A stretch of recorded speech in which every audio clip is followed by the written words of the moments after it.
नमस्ते एवरीवन, मेरा नाम है विशाल। आप लोग अपना ओसीडी कभी भी ठीक नहीं कर पाओगे अगर आपने इस बात को नहीं समझा। आप अपने फोबियाज को, अपने दिमाग में आने वाले उस एक विचार को जिससे आपको भय है, जिससे आपको फोबिया है, आप नहीं निकाल पाओगे। अब जो मैं आप लोगों के साथ में बात शेयर करूंगा, अगर आपने इसको नहीं समझा तो देखिए, मैं आप लोगों के साथ में ऑलरेडी बता चुका हूँ कि मैंने 5-6 तरह की ओसीडी फोबिया से बाहर निकला हूँ। HIV, tetanus, rabies, heart attack, sugar, religious, ये सब मैंने फेस किए। 5 साल मैंने पूरे अपने दिन रात खराब किए। मुझे पता है मैं कैसे निकला हूँ इस चीज से बाहर। और अभी जो लाइफ है बहुत अच्छी है, ब्लिसफुल है। आप देख सकते हो मेरे चेहरे को देख के, आप समझ सकते हो, कॉन्फिडेंस से समझ सकते हो। I am so happy right now और मेरी लाइफ बहुत अच्छी चल रही है और आप लोगों की लाइफ भी मैं बदल दूंगा, बिल्कुल बदलेगी आप लोगों की लाइफ भी। अब जो पॉइंट है वो ये है, अभी कोई बंदा है, अब वो उसको पिज्जा या बर्गर खाने से एसिडिटी होती है, उसको एसिड बन रहा है, उसको गैस बन रही है, वो डॉक्टर के पास जा रहा है, वो कह रहा है मुझे एसिडिटी बन रही है। अब डॉक्टर उसे क्या देगा?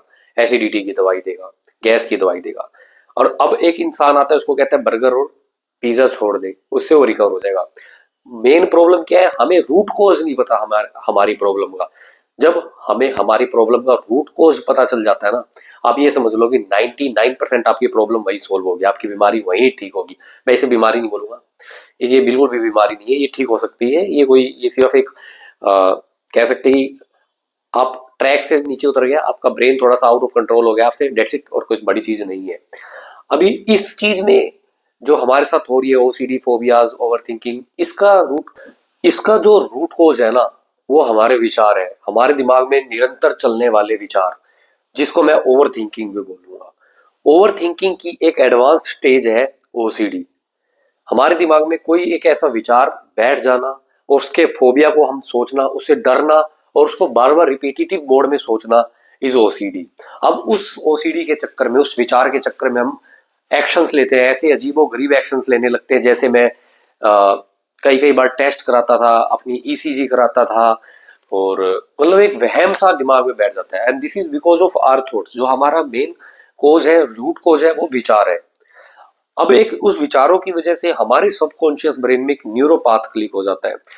अब वो बन जाता है, अब वो न्यूरोपाथ ना, जितना हम सोचते हैं वो उतना स्ट्रोंग होता जाता है।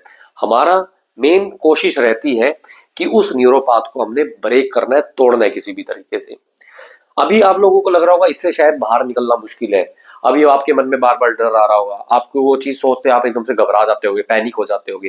कोई सिम्टम आपके दिखता होगा जो आपने सर्च किया उस बीमारी से रिलेटेड, तो आप भयभीत हो जाते होगे, आप डर जाते होगे। तो इससे निकलने का रास्ता सिर्फ यही है कि आपने अपने विचारों की, जो विचार आपके दिमाग में निरंतर चले जा रहे हैं कॉन्टिन्यूसली, आप सो भी रहे हैं तो भी आपके दिमाग में वो चल रहे हैं, आपको पता है इस चीज का, उसे हमने रोकना है। धीरे धीरे करके, थोड़ा सा टाइम लगेगा। अगर आप डेडिकेटेडली सिर्फ 1 मंथ भी इस चीज को दे देते हो, सिर्फ 1 मंथ, अपने दिमाग को ट्रेंड करो, अपने दिमाग की एक्सरसाइज करो, माइंडफुलनेस की एक्सरसाइज करो। मैं हर वीडियो में अपने बताता हूँ। अब मैं आपको बताता हूँ, जैसे आप हर चीज, हर एक्टिविटी माइंडफुलनेस है। अगर आप खाना खा रहे हो तो अपने आप को पूरा अवेयर हो के, मोबाइल को साइड में रख के, सिर्फ अपने उस खाने को जो आप च्यू कर रहे हो, चबा रहे हो, उसको देखो। That is also a kind of mindful meditation. आप वॉक कर रहे हो, आपके चेहरे पे हवा लग रही है, आप उस हवा को फील करो। आप वहां पे कैसी खुशबू आ रही है, आप उस खुशबू को सूंघ रहे हो अगर वहां पर, तो वो भी माइंडफुलनेस एक्सरसाइज है। हर वो एक्टिविटी माइंडफुलनेस एक्सरसाइज है जो आपको प्रेजेंट मोमेंट में लेकर आती है और आपके ध्यान को किसी एक पर्टिकुलर एक्टिविटी पर लगाती है। आपका कॉन्शियस ब्रेन जब किसी भी एक्टिविटी पे जो प्रेजेंट मोमेंट में हो रही है उस पर लगता है, तो वो होता है माइंडफुल मेडिटेशन और एक्चुअल मेडिटेशन। इसके अलावा कोई और दूसरा रास्ता नहीं है। अगर आपको मेरी हेल्प चाहिए तो आप मुझे व्हाट्सएप करिए, मैं आपका 1 महीने का माइंड जिम कोच बनूंगा, इंस्ट्रक्टर बनूंगा और आपको इस चीज से बाहर निकाल दूंगा। ये मैं 100% श्योरिटी के साथ आपको कह रहा हूँ। अगर आपको मेरी वीडियो अच्छी लगी है तो थैंक यू, मेरे चैनल को सब्सक्राइब कर लेना और मुझे फॉलो कर लेना। Thank you.